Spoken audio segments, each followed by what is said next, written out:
Bismillahirrahmanirrahim. Assalamualaikum warahmatullahi wabarakatuh. Kami dari kelompok 13 yang beranggotakan Lutfi Anifatus Saidah dan Siti Musalma Rusli ingin mempresentasikan makalah kami dengan berjudul Pemikiran Pendidikan Islam menurut Ibnu Qayyim al-Jauziyah. Oke, di sini yang pertama kami akan mempresentasikan dan menjelaskan biografi Ibnu Qayyim al-Jauziyah. Ibnu Qayyim al-Jauziyah adalah seorang ulama besar. Nama asli beliau adalah Muhammad bin Abi Bakar bin Ayub bin Haris Az-Zar'i ad-Damashqi, Abu Abdillah Asyam ad-Din. Namun, beliau sering dikenal dengan sebutan Ibnu Qayyim al-Jauziyah. Kemudian beliau dilahirkan pada tanggal 7 Safar tahun 961 Hijriah atau yang bertepatan dengan 1292 Masehi, yaitu di Azra yang dulunya bernama Zar yang merupakan salah satu desa di Damasik. Beliau meninggal di Damaskus pada usianya yang berusia 60 tahun pada tahun 751 Hijriah atau yang bertepatan dengan 1350 Masehi pada malam Kamis, yaitu pada tanggal 23 bulan Rajab, yang kemudian disolatkan di Masjid Jami Al-Umayyah setelah sholat zuhur dan dikuburkan di makam Al-Babus Shogir yang berdampingan dengan makam ibundanya. Adapun nama Al-Jauziyah dalam nama salah satu sekolah yang ada di Damaskus, yaitu yang didirikan oleh Muhyiddin bin Hafiz bin Fajar Abdurrahman Al-Jauzi. Dan selanjutnya kami akan membahas tentang metode pendidikan Islam menurut Ibnu Qayyim al-Jauziyah. Metode-metode di sini yaitu mencakup metode hafalan, metode ceramah, metode keteladanan, metode pembiasaan, metode cerita atau kisah, pemberian hukuman, dan hadiah. Yang dimaksud dengan metode hafalan di sini yaitu suatu metode yang berpusat pada hafalan. Ulama-ulama terdahulu banyak yang menggunakan metode ini untuk menghafal Al-Quran dan hadis, karena pada saat itu sedikit sekali yang mengerti tentang tulis-menulis. Yang kedua, yaitu metode ceramah. Metode ceramah dengan penerangan dan penuturan secara lisan oleh guru terhadap anak didiknya di kelas. Metode ceramah atau lecturing itu adalah suatu cara penyajian informasi melalui penerangan dan penuturan secara lisan oleh guru terhadap siswanya.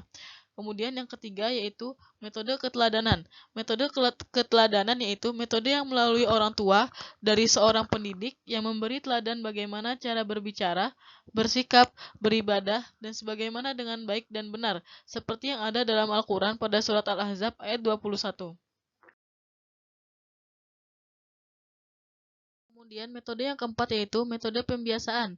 Metode yang dimaksud dengan metode pembiasaan yaitu metode pembiasaan ini dilakukan secara tertahap yang biasanya dilakukan untuk merubah sebuah kebiasaan atau keperlakuan positif.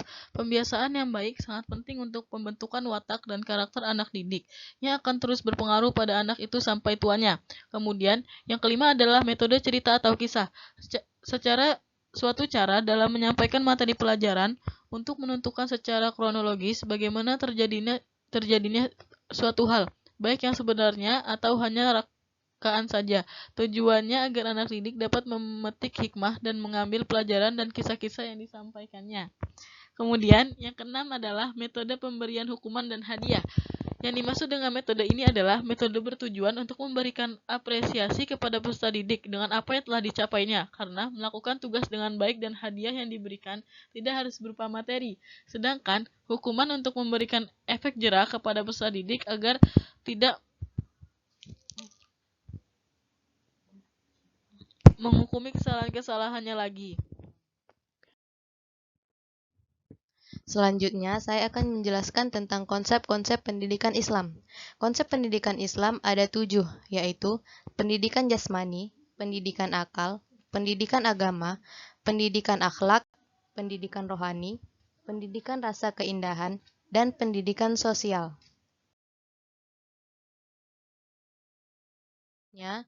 Selanjutnya, adapun konsep pendidikan Islam menurut Ibnu Qayyim al-Jauziyah. Konsep pendidikan Islam menurut Ibnu Qayyim al-Jauziyah ada 9 konsep. Yang pertama, pendidikan imaniyah atau iman. Yang kedua, pendidikan ruhiyah atau rohani. Yang ketiga, pendidikan fikriyah atau akal. Yang keempat, pendidikan ahifiyah atau perasaan. Yang kelima adalah pendidikan khuluqiyah atau akhlak. Yang keenam adalah pendidikan ijtimaiyah atau masyarakat. Yang ketujuh adalah pendidikan iradiyah atau kehendak. Yang kedelapan adalah pendidikan badaniyah atau jasmani. Dan yang kesembilan adalah pendidikan jinsiyah atau seks. Selanjutnya adalah tujuan pendidikan. Yang pertama adalah ahdaf jismiyah, yang kedua ahdaf akliyah, dan yang ketiga ahdaf fikriyah. Ahdaf jismiyah adalah tujuan berkaitan dengan badan. Yang dimaksud pendidikan Islami adalah untuk menjaga kesehatan badan pada anak didik yang ditugaskan kepada orang tua agar menjaga kesehatan anak-anaknya, karena kesehatan anak juga sangat berpengaruh dalam pendidikannya. Jika kesehatannya terganggu, maka proses pendidikannya pun akan terganggu. Yang kedua adalah ahdaf akhliyah. Tujuan yang berkaitan dengan pembinaan akhlak. Menurut Ibnu Qayyim al-Jauziyah, kebahagiaan dan akan bisa diraih dengan terhiasnya diri dengan akhlak mulia dan terjauhkannya dari akhlak buruk. Oleh karena itu, Ibnu Qayyim al-Jauziyah sangat berhati-hati dalam menasehati para pendidik agar tidak memberi kesempatan kepada anak didiknya untuk berkhianat dan berbohong. Sebab khianat dan berbohong akan merusak bangunan kebahagiaan jiwanya, sebagaimana yang pernyataan Ibnu Qayyim al-Jauziyah sebagai berikut.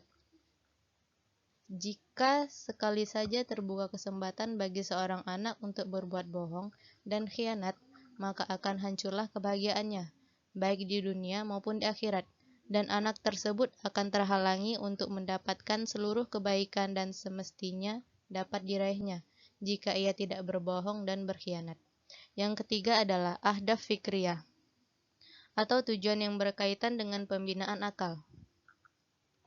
Pendidikan yang baik ialah yang bertujuan untuk membina dan menjaga anak dan pemikiran anak didiknya. Ibnu Qayyim al-Jauziyah mengatakan, yang perlu diperhatikan oleh para murabbi adalah agar mereka sama sekali tidak memberi kesempatan kepada anak didiknya untuk berinteraksi dengan sesuatu yang membahayakan dan merusak akalnya, seperti minum-minuman yang memabukkan atau narkoba.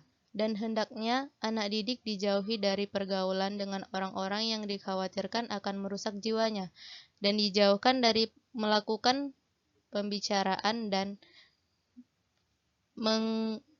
memegang sesuatu yang akan merusak jiwanya, sebab semua itu akan menjatuhkannya ke lembah kehancuran.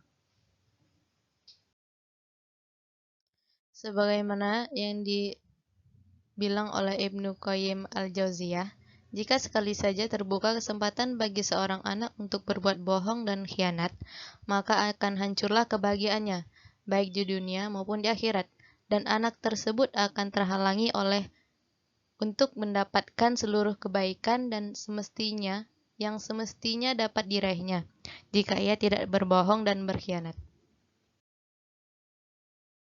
Oke, mungkin hanya ini yang dapat kami presentasikan dan kami jelaskan dengan mengenai makalah kami yang berjudul Pemikiran Pendidikan Islam menurut Ibnu Qayyim al-Jauziyah.